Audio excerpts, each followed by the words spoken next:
안녕하세요 여러분. 6월 16일 매일 기도 겸 수요 예배 저희들 진행하기로 하겠습니다. 우리 다같이 사도신경으로 신앙을 고백합니다. 전능하사 천지를 만드신 하나님 아버지를 내가 믿사오며 그 외아들 우리 주 예수 그리스도를 믿사오니 이는 성령으로 잉태하사 동정녀 마리아에게 나시고 본디오 빌라도에게 고난을 받으사 십자가에 못 박혀 죽으시고 장사한 지 사흘 만에 죽은 자 가운데서 다시 살아나시며 하늘에 오르사 전능하신 하나님 우편에 앉아 계시다가 저리로서 산자와 죽은 자를 심판하러 오시리라. 성령을 믿사오며 거룩한 공예와 성도가 서로 교통하는 것과 죄를 사하여 주시는 것과 몸이 다시 사는 것과 영원히 사는 것을 믿사옵나이다. 아멘. 오늘 하나님께서 저희들에게 주시는 말씀은 신약성경 베드로후서 1장 20절에 21절 말씀 보시겠습니다. 베드로후서 1장 20절 21절입니다. 자, 다 찾으신 줄 알고 385쪽입니다. 다 찾으신 줄 알고 제가 봉독해 드리겠습니다. 먼저 알 것은 성경의 모든 예언은 사사로이 풀 것이 아니니 예언은 언제든지 사람의 뜻으로 낸 것이 아니요 오직 성령의 감동하심을 받은 사람들이 하나님께 받아 말한 것임이라. 아멘. 사사로이 풀지 말아야 할 성경이라는 제목입니다. 사사로이 풀지 말아야 할 성경. 오늘 20절에 이렇게 말하잖아요. 먼저 알 것은. 자, 이 말은 본절에서 언급할 내용이 1차적으로 굉장히 신중히 여겨져야 될 중요한 내용이다. 이 말씀을 언급하는 거죠. 그래서 성경의 모든 예언, 그 당시에 이 성경의 모든 예언은 구약 성경 말씀을 가리키고 있습니다.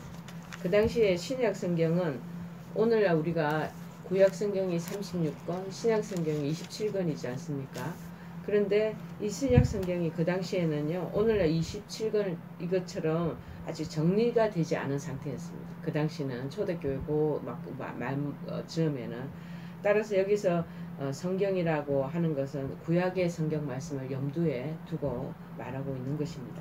그래서 사사로이 풀 것이 아니니 그렇게 되어 있잖아요. 이 말은 첫째로 성경 말씀은 크게 이제 세 가지로 우리가 볼 수가 있는데 뭐냐면 첫째는 개인이 혼자서 해석할 권한이 없다라는 거예요. 성경 말씀은. 그래서 어떤 특수한 지위에 있는 교직자들이 성직자들만이 할 수 있다는 의미로 풀이했었습니다. 그래서 그 당시에는 그러면 누구냐? 로마 카톨릭은 교회만이 성경을 해석할 수 있다고 주장하면서 이 견해를 계속 고수하고 있었던 것입니다. 둘째로는 뭐냐? 모든 예언은 예언자 자신의 사사로운 해석에 의해서 기록된 것이 아니라는 의미도 볼 수 있습니다. 사사로운 예언자들이 이루어진 것이 아니다라는 것을 우리가 또 의미한다라고 느낄 수가 또 우리가 받아들여야 되겠고, 셋째는 뭐냐? 한글 개역 성경에서 번역된 대로 모든 예언은 사사로이 자기 뜻대로 해석할 것이 아니라 성령의 조명과 성령께서 인도하심을 받아서 해석해야 된다는 의미로 우리가 받아들일 수가 있습니다. 어쨌든 기본적으로 이 하나님의 성경 말씀에는요, 교회의 공식적인 고백에 따라서 그래서 해석되어야 한다라는 사실입니다. 자, 그러나 성도는 때로는 자신의 골방에서 그리고 기도하는 중에 또 성경 말씀을 이제 묵상하고 있다가 하나님 진리의 말씀에 그 진수를 깨달을 수도 있다라는 것입니다. 하지만 일반적으로 대부분의 이 성경학자들은 이 세 번째 견해가 가장 타당한 견해다라고 전부 다 그것을 수긍하고 있습니다. 즉 성경의 말씀을 개인이 풀든 교회가 풀든 간에 사사로이 개인적인 그 관점에 의해서 풀면 안 된다는 것이죠. 즉 그 성경의 말씀은 하나님이 성령의 인도하심을 받은 그러한 사람들에 의해서 쓰여진 것이기 때문에, 기록된 것이기 때문에 성령의 조명을 받아서 하나님의 영의 인도하심을 따라서 그것을 풀어야 한다라고 말씀하고 있는 것이죠. 그래서 21절에 예언은 이렇게 하죠. 오직 성령의 감동하심을 받은 사람들이 하나님께 받아 말한 것이다. 자, 여기 우리 예언은 하고 21절에 바로 이렇게 나왔는데요.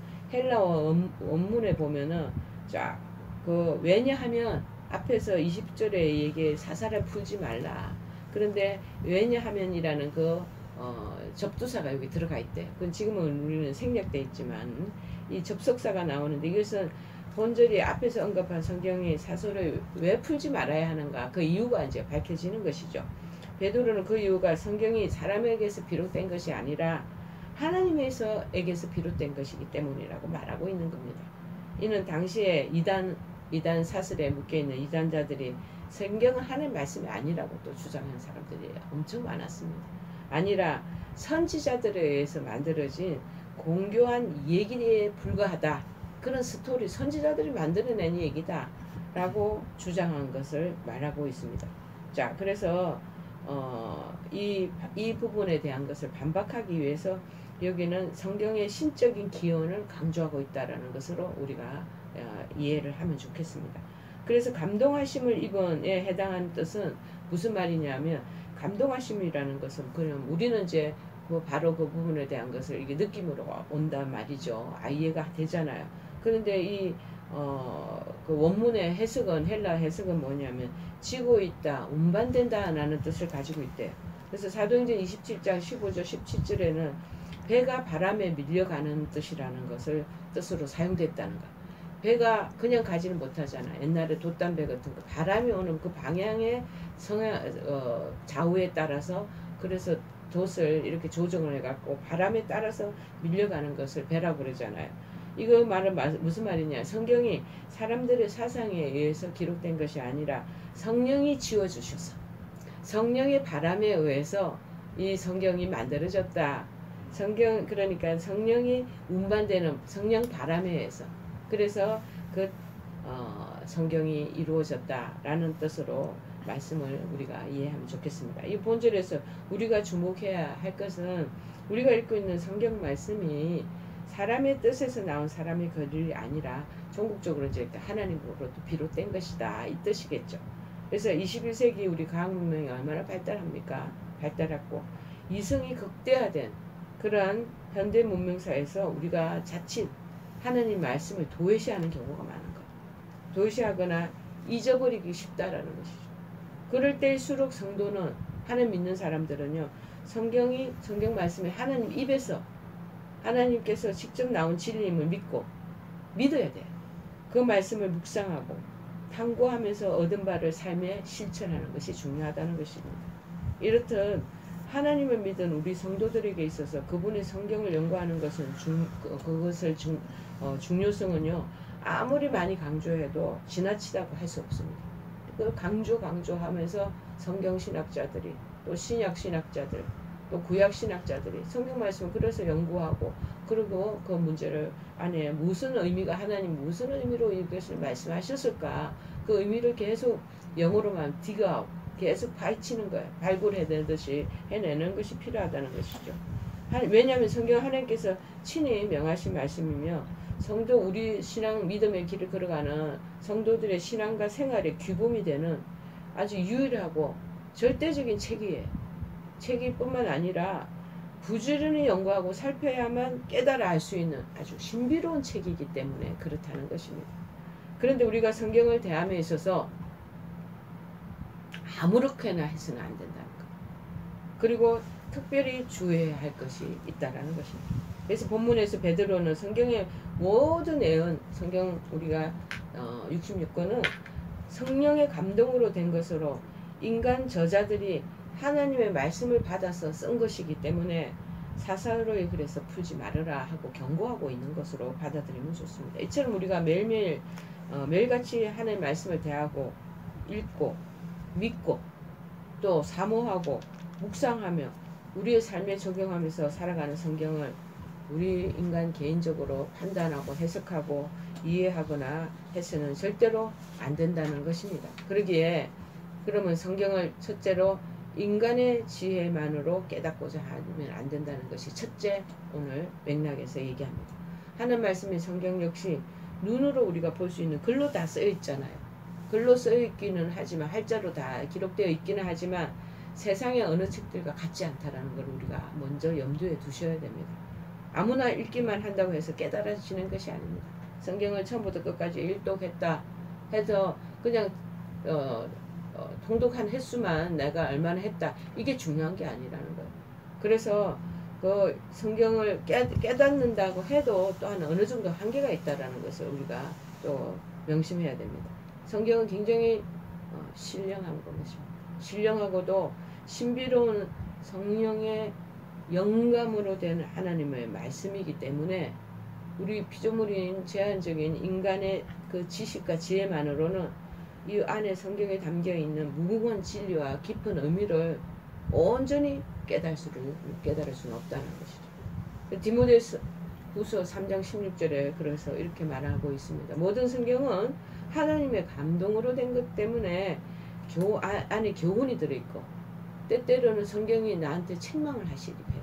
나무라시기도 하셔요. 말씀을 통해서 책망도 하시고 또 바르게 우리를 다른 외딴 길로 걸어가면 또 바르게 하도록 하는 그러한 말씀이 우리한테 들어오기도 하고 그 다음에 의로 하나님의 의의 말씀으로 우리에게 교육한다는 것을 잊어버리면 안 됩니다. 제가 35년 전에 초신자 시절에 하나님 말씀을 읽는데 처음에는 그냥 읽어 내려가는데 말씀이 살아서 움직여서 저한테 막 들어오는 거예요.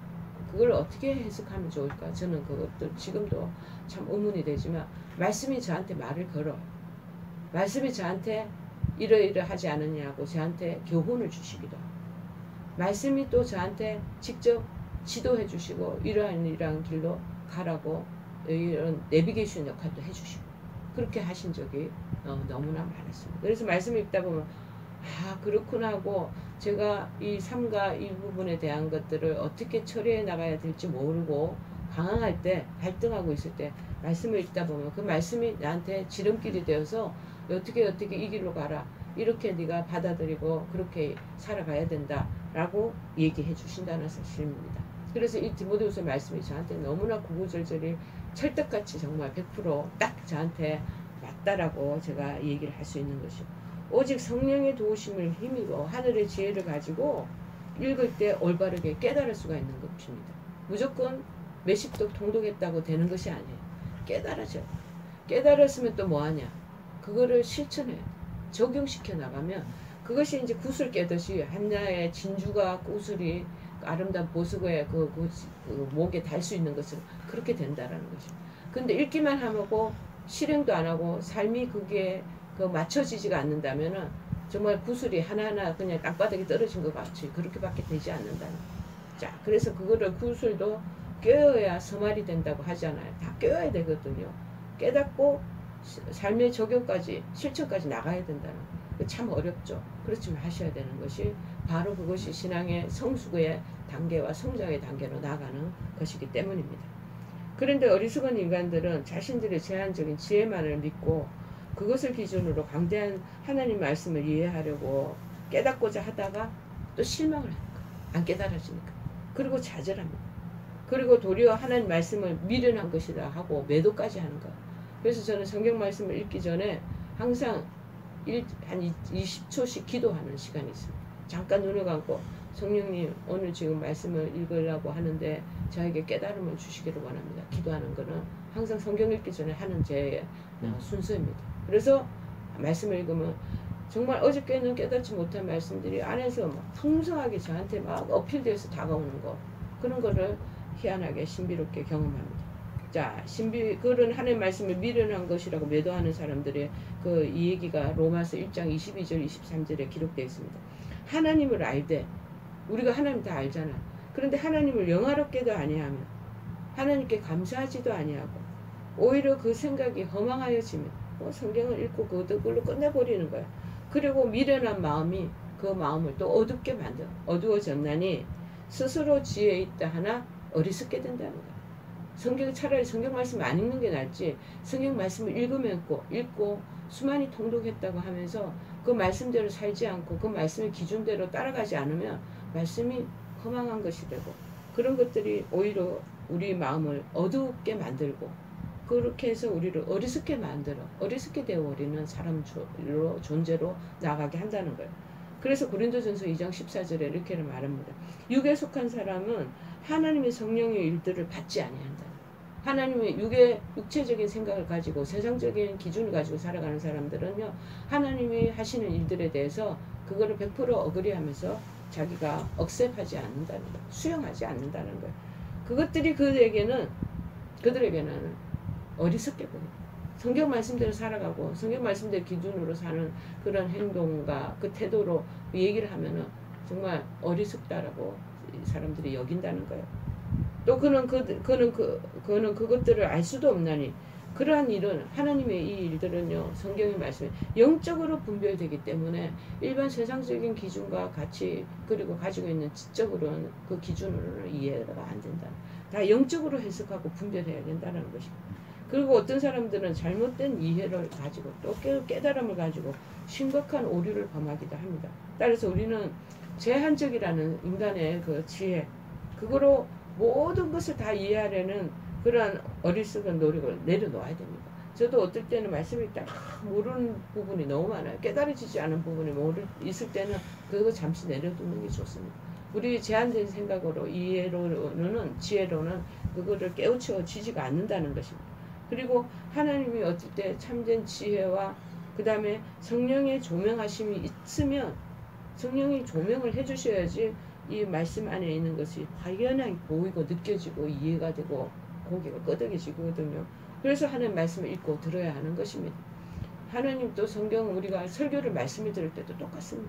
설교 말씀을 들을 때 우리가 어떤 오류를 범하기 쉬우냐 하면은 말씀 안에서 하나님이 성령을 통해서 내게 말씀해 주시는 게 있어요. 그거를 캐치하는 게 중요하고 그것을 깨닫는 게 중요한데 아차 잘못하면 우리가 목사님 말씀에 그 목사님이 전하는 그 입술 그 말씀만을 우리가 잘못하면은 평가하는 그러한 평가자로 있기가 쉽다는 것입니다. 중요한 것은 그게 아니고 그 목사님의 입술을 통해서 물론 목사님이 인격적인 목사님이 되시고 그 다음에 그 모든 부분에 하나님의 사도로 하나님의 종으로 부르심을 받은 그런 주님의 일꾼으로 정말 완벽하고 온전해졌은 사람이 그렇게 말씀을 전하면 더 금상첨화지만 또 그러지 못한 경우가 있더라도 우리가 하나님 말씀을 전해주실 때 들을 때 하나님 그 말씀 자체를 듣는 것이 중요하다는 다 그것에 포커싱을 가지고 들으면 그 말씀이 나한테 말을 걸어오고 그 말씀을 통해서 내가 가지고 있던 문제들을 그 다음에 풀어낼 때가 그거에 대한 그런 부분에 대한 궁금증이 해결될 때가 있다라는 것입니다. 그럴 때 하나님께서는 분명 우리의 믿음에 부합한 분량만큼의 말씀에 대한 바른 깨달음을 허락하신다는 것입니다. 자, 제가 어저께 요새 히브리서를 제가 묵상하고 있는 지금 계속 순수껏 읽고 있는데요. 그 말씀에 저는 내도 읽는 말씀이에요. 그런데도 그렇게 스치고 지나갔는데 부각되지 않은 말씀이 또 어저께는 확연하게 저녁 때 말씀을 읽는데 들어오더라고요. 그게 무슨 말씀이냐면 히브리서 4장의 2절의 말씀이 그 말씀입니다. 자, 그들과 같이 우리도 복음 전함을 받은 자이나 들은 바 그 말씀이 그들에게 유익하지 못한 것은 듣는 자가 믿음과 결부시키지 못함 때문이다. 자, 무슨 말입니까?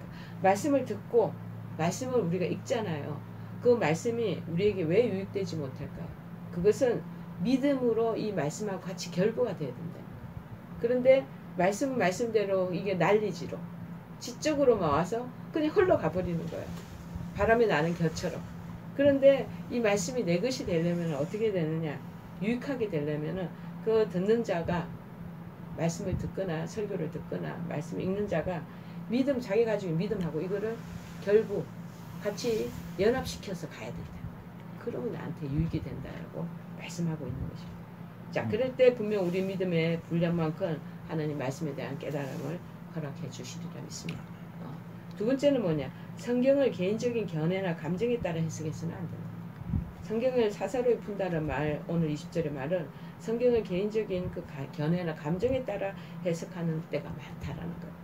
즉 우리 어떤 사람들 성경 해석할 때 개인적으로 해석 기준을 세워놓고 모든 말씀은 그 기준에 따라 해석하는 경향이 있다. 하나님 말씀은 틀이 있으면 안 됩니다.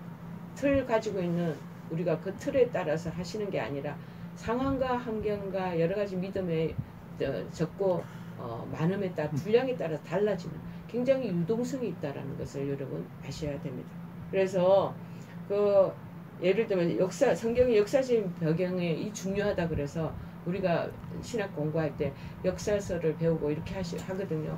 성경의 역사에 너무 치중한 나머지 그 자체의 영적인 의미는 좀 약화시키고 도외시한 채 성경의 역사적인 배경에만 그 모든 역사적 관련성에 대해서만 거기 집중해가지고 그 의미를 해석하는 거, 그거 조심해야 될 필요가 있습니다. 자, 또한 어떤 사람들은 구약이 별로 필요 없다. 여기서 신약 시대다. 구약의 무용성을 주장하며 신약만을 얘기하려는 자들도 많이 있다는 그것도 아니다. 그러나 이런 신약만을 얘기하고 또 무엇보다 역사적인 그 배경이 중요하다고 그 역사적인 배경은 참조 사항이에요. 그 시대를 이해하고 그 성경 말씀의 그 내용을 이해하고 의미를 파악하기 위해서 그 역사적인 배경이 어찌 보면 참고서적이에요. 그래서 그 상황을 이해하려고 하는 건데 그 역사적인 배경이 굉장히 크게 더 부각되어 90% 그리고 내용의 면에는 한 5% 10%밖에 안 되는 그것도 균형이 안 맞는다는 거죠. 자, 이런 자들은 모든 성경을 바로 이해하지 못하고 성경의 보다 깊은 의미를 깨닫지 못할 때가 있습니다. 그래서 저희들이 옛날에 제가 담임 목사님으로 계시던 그 감독님은 항상 그 성경 말씀의 제목이 주어지면 구약 성경, 신약 성경 이거를 같이 이게 균형 맞추고 늘 이렇게 읽었던 두었던 말씀 내가 주보에 실었던 것이 생각이 납니다. 그래서 어린애들이 또 말씀을 전부 나와서 그 구약을 읽고 또 신약을 읽고 그랬거든요. 그렇게 두 개를 평행적으로 균형 있게 조화롭게 하시기 위해서 그러지 않았나 그런 마음이 듭니다. 어떤 사람들은 자기 감정에 따라 자기 중심적으로 해석하는 사람이 많아요. 성경 말씀은. 그래서 예를 들면 자기 마음에 드는 성경 구절 있잖아요. 그 성경 구절만을 자꾸 낭송하고 그거를 암송하고 그렇게 애호하는 사람이 있다는 거예요. 그렇지 않은 부분에 대해서 또 무관심하고 자신의 형편과 처지에 따라 의도적으로 말씀을 적용하고 해석하는 그런 경우도 있는 것입니다. 그래서 아까 디모데후서 3장 16절이고 지금 베드로후서도 또 3장 16절이에요. 뭐라고 되어 있냐면 그 중에 알기 어려운 것이 들어있으니 무식한 자들과 굳세지 못한 자들이 다른 성경과 같이 그것을 억지로 풀다가 스스로 멸망에 이르느니라 그렇게 말하고 있습니다. 이렇게 해서는 결코 하나님의 말씀을 진정 경외하며 바르고 깨닫게 하는 자라고 할 수 없다는 것이죠. 단지 개인적인 논리의 정연성, 논리의 정리나 지적인 만족감에는 충족이 될 겁니다. 그렇게 하는 것은 충족시키는 것이라고는 우리 받아들이죠. 그렇지만 그건 말씀을 대하는 태도가 아닌 것입니다.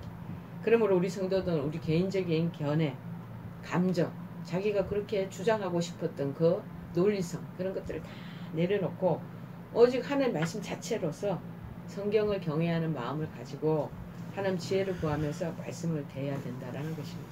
그래서 성도 간에 서로 우리 말씀을 나누면서 그리고 폭넓고 그 다음에 바른 말씀의 이해를 갖도록 해야겠습니다. 그래서 말씀을 우리도 아침에 큐티를 하지만 서로 쉐어하는 것이 중요하다는 거예요. 우리가 이 부분에 오늘은 내가 A라는 단락의 그 말씀의 뜻을 깨달았으면 또 우리 다른 목사님들은 B, C라는 부분의 생각을 가지고 올 수도 있거든요. 그러면 저분 또 저렇게 해석을 하고 받아들이시는구나 하고 우리가 받아들이면서 서로 나눌 수가 있다는 거죠. 자, 세 번째는 그러면 성경은 또 어떻게 우리가 받아들이는 게 좋냐. 내 목적 달성을 위한 도구로 해석해서는 안 된다는 거예요. 성경을 해석할 때 성도들이 가장 경계해야 할 대목이 바로 이것입니다. 지혜로 깨닫고도 해도 안 되고 그 다음에 자기 견해나 감정에 따라서 움직여도 안 되지만 목적 달성을 위한 그 툴을 정해놓고 하는 것이 아니라는 거예요. 자신의 어떤 그런 목적이나 자기가 바라는 일의 성공과 성취를 위해서 하나님의 말씀을 끌어다가 맞추는 해석으로 성경을 사사로이 푸는 것은 악한 행위입니다. 여러분, 성경을 해석하면서 우리는 아전인수격으로 마음대로 해석해서는 안 된다는 것입니다. 진리가 너희를 자유케 하리라. 그래서 자유를 쫓아서 막 살고 자기 삶을 그렇게 그 말씀이 아니잖아요. 자기의 성취와 자기의 만족과 자기의 살아가는 그런 어떤 목표 달성을 위해서 하는 것은 아니라는 거죠. 그래서 성경을 해석함에 있어서 이 부분은 굉장히 우리가 삼가 조심해야 되는 거예요. 말씀 자체가 성경의 감동으로, 성령의 감동으로 기록된 것이기 때문에 성령의 빛 아래서만, 우리가 지금도 이 방에 불을 끄면 어두워져 버리거든요. 지금 스위치를 올려서 형광등 불빛이 막 조명되잖아. 마찬가지. 성경도 성령의 조명을, 빛이 들어와서 그 빛 아래서만 해석되어져야 한다는 것입니다. 그래서 고린도전서 2장 13절에 말합니다. 우리가 이것을 말하거니와 사랑의 지혜가 가르친 말로 아니하고 오직 성령께서 가르치신 것으로 하니 영적인 것은 영적인 것으로, 영적인 일은 영적인 것으로 분별하느니라 하는 말씀을 읽고 우리가 이렇게 묵상하는 것도 영적인 일이죠. 영적인 조명, 성령께서 조명해주고 빛을 비춰주실 때만이 하고 그것이 클로즈하고 옆에서 나의 영혼의 가운데, 내면 가운데 깨달음을 허락하신다는 것이 굉장히 신비롭지 않습니까?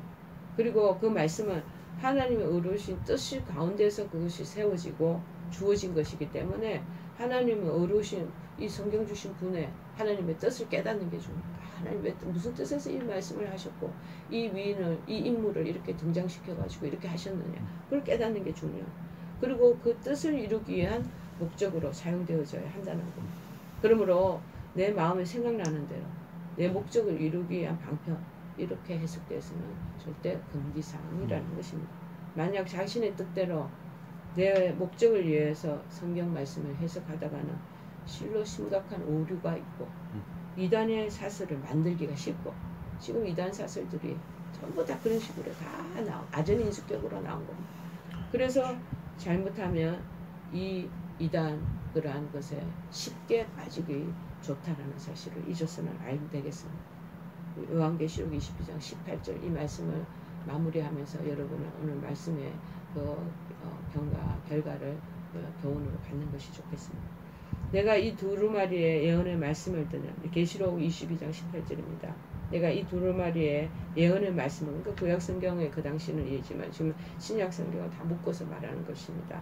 성경의 말씀을 듣는 모든 사람에게 증언하노니 만일 누구든지 이것들 외에 하나님 주어진 성경적 주어진 내용 말고 하나님이 이 두루마리에 기록된 재앙들을 외에 플러스 시키면, 첨가시키면, 하나님이 이 성경에 기록된 구약시대에 재앙이 엄청난 재화가 많잖아요. 기록된 거.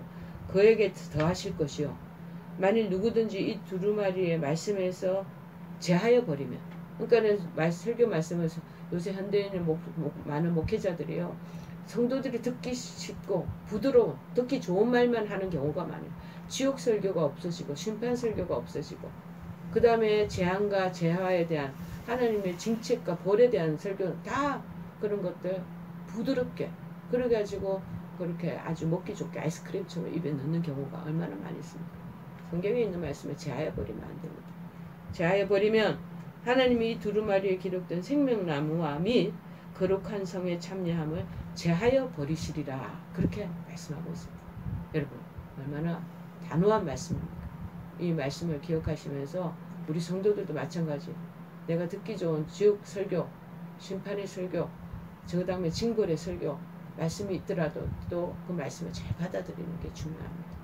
그리고 내가 그 말씀에 있어서 비춰서서 삶과 어떠한 행동과 어떠한 신앙의 길과 여정을, 인생의 길을 걸어가야 되는 것인가, 그것을 명심해서 우리가 살아가는 것이 참 필요하고 중요한 일인 것을 우리가 기억해야 될 줄을 믿습니다.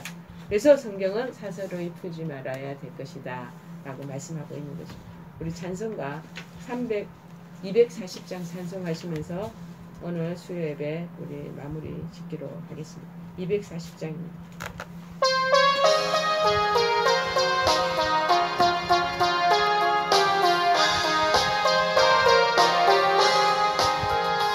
주가 맡긴 모든 역사 힘을 다해 마치고 밝고 밝은 그 아침을 맞을 때 요단강을 건너가서 주의 손을 붙잡고 기쁨으로 주의 얼굴 배우리. 나의 주를 내가 그의 곁에 서서 배우며 나의 주를 손에 못자국을 보아 알겠네. 하늘나라 올라가서 주님 앞에 절하고 온유하신 그 얼굴을 배울 때 있을 곳을 예비하신 크신 사랑 고마워 나의 주께 기쁜 찬송 드리리 나의 주를 내가 그의 곁에 서서 배우며 나의 주를 손에 못자국을 보아 알겠네 이 세상을 일찍 떠난 사랑하는 성도들 나를 맞을 준비하고 있겠네 저희들과 한 소리로 찬송 부르기 전에 먼저 사랑하는 주를 배우리 나의 주를 내가 그의 곁에 서서 배우며 나의 주를 손에 못자국을 보아 알겠네 영화로운 시온성에 들어가서 다닐 때 흰옷 입고 황금길을 다니며 금고문고 맞추어서 새 노래를 부를 때 세상 고생 모두 잊어버리리 나의 주를 내가 그의 곁에 서서 배우며 나의 주를 손에 못자국을 보아 알겠네 우리 다같이 주기도문으로 예배 마치겠습니다. 하늘에 계신 우리 아버지여 이름이 거룩히 여김을 받으시오며 나라의 임하옵시며 뜻이 하늘에서 이룬 것 같이 땅에서도 이루어지이다. 오늘날 우리에게 일용할 양식을 주옵시고 우리가 우리에게 죄 지은 자를 사하여 준 것 같이 우리의 죄를 사하여 주옵시고 우리를 시험에 들게 하지 마옵시고 다만 악에서 구하옵소서. 대개 나라와 권세와 영광이 아버지께 영원히 있사옵나이다. 아멘.